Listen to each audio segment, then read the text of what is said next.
Hello,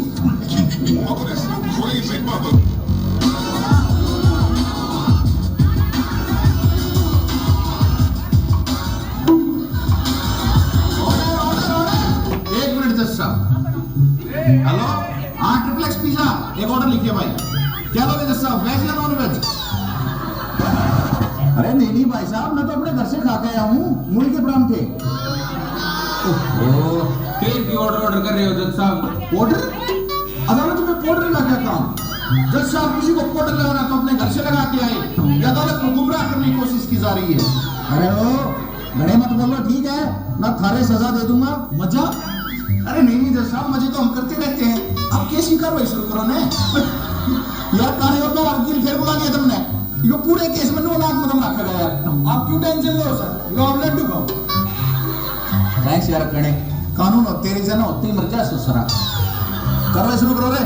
जज साहब मेरे क्लाइंट श्रीमान धर्मेंद्र बहुत ही सीधे आदमी हैं। नमस्ते जज साहब। नमस्कार नमस्कार। भाई लड्डू खाओगा? अरे काणे तू भंडारा लगा रहा है, चुपचाप खड़े रहे। हाँ वकील साहब आप बताओ क्या केस है? जज साहब मेरे क्लाइंट धर्मेंद्र जी अपनी बीवी से बहुत परेशान हैं और ये तलाक चाहते हैं। तलाक? आपको तलाक में लाना था, फिर केस करने की क्या जरूरत थी? जज साहब मुझे बताया गया था ये तलाक का केस है। अरे तो ये भी तो यही कह रहे हैं तलाक का केस है।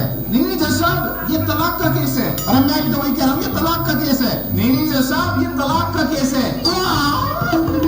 मेरी क्लाइंट को इसे तलाक चाहिए और 50% प्रॉपर्टी में हिस्सा, जिसे मेरी फीस भी चुकाएंगे जज साहब। तलाक ले ले चाहे तू 100 बार, प्रॉपर्टी में 1% हिस्सा नहीं दूं। हिस्सा तो मैं लेकर रहूंगी जज साहब, सारी चीज आधी आधी बटेंगी।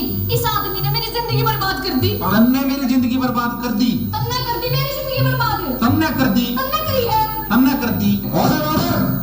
किसने किसकी जिंदगी बर्बाद कर रखी है, इसका फैसला आज काना कानून करेगा। अच्छा तनखा आप लो, फैसला मैं करूं, गणेश जी के लिए हो। अरे सिमट के कट्टे तेरे तो नहीं कह रहा, ठीक है चुपचाप खड़े रहे। मालूम है सबूतों और गवाहों के आधार पर इसका फैसला आज मैं करूंगा। आपका अपना प्रिय जज जगमोहन लाल।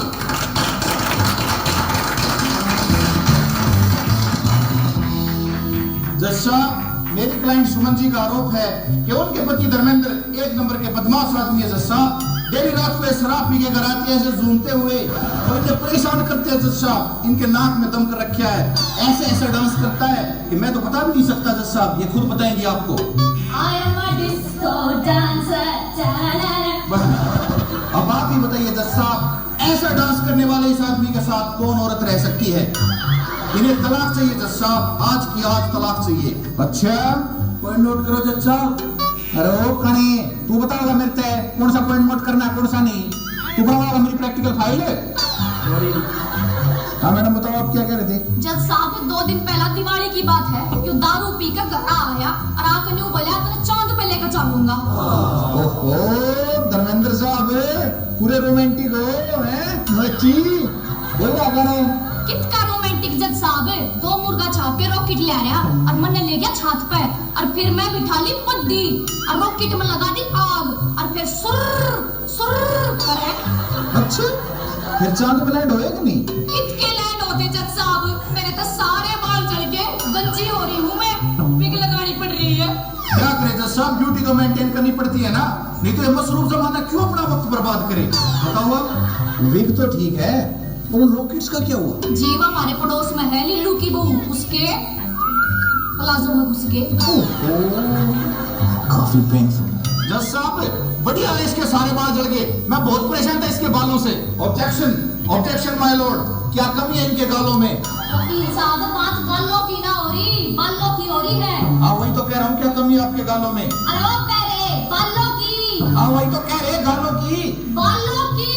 अरे नहीं मोहतरमा गालों की। अरे वो कह रहे तेरे माथे में थोड़ा मार दूंगा, मैं बता रहा हूँ, चुप हो जा। हाँ अब बताओ क्या कर दे? बालों का गालों का क्यों खा रहा है? बालों का जज साहब रोज की रोज बाल खोल के और पिक पॉक पे वीडियो बनाई जाए, मोटा पद है लिपस्टिक लगा लेगी और नु सूरी सा मुंह बना के नु सरारा सरारा न्यू बाला ना लाओगी। जज साहब हम इतने डर जाते हैं, हमें ही पता है हम इसके साथ घर में कैसे रहते हैं। नहीं ये पिक पॉक की समस्या तो हमारे समाज में बहुत फैल रही है, पूरी की पूरी जनरेशन दम हो गई इस पिक पॉक के चक्कर में। सर एक बार ताकड़ी पकड़ी हो तेरे दाम लाग रही है। अरे ओ मेरे केस सोच रहा ना तेरी ताकड़ी पड़ना रहा हूं।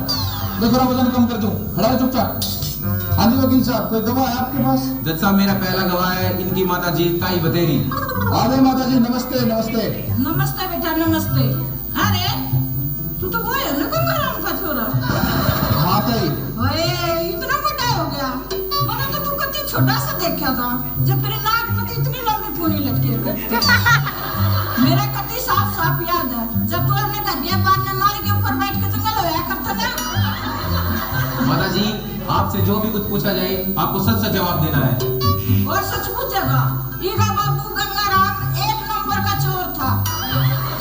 एक दिन मैंने पकड़ा वो मंदिर के सामने जब मेरी चप्पल ठाव था, मैंने कहीं इतनी चप्पल मारी पटे पट गिरती करना भूल गया वो। सुधर गया वो आंटी जी फिर तो वो नहीं, क्योंकि अगली जनरेशन भी सुधरगी। देख आज की साजिश बड़े बैठे। ताई बस। अरे वकील सुन ले, मेरे बारे में कुछ तो पूछ लिया तुमने क्या काटूंगा। Sorry sir sorry. तो माता जी आप बताइए आपकी बहू आपके साथ कैसा व्यवहार करती है? क्या बताऊं बेटा, या मैंने कुछ नहीं देती खाने में। नाड़ में एक आधी साबुन की पट्टी रख देनी चाहिए जज साहब। काम करेगी, चीजें ने तोड़ देगी और फिर मैंने फंसा देगी। हंसा देगी? तो हंसाना कौन सा गुनाह है जज साहब?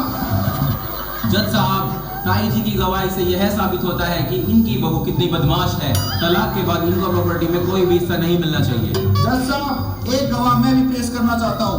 इनकी पड़ोसन लीलू की बहू लिली। हाँ बुलाओ।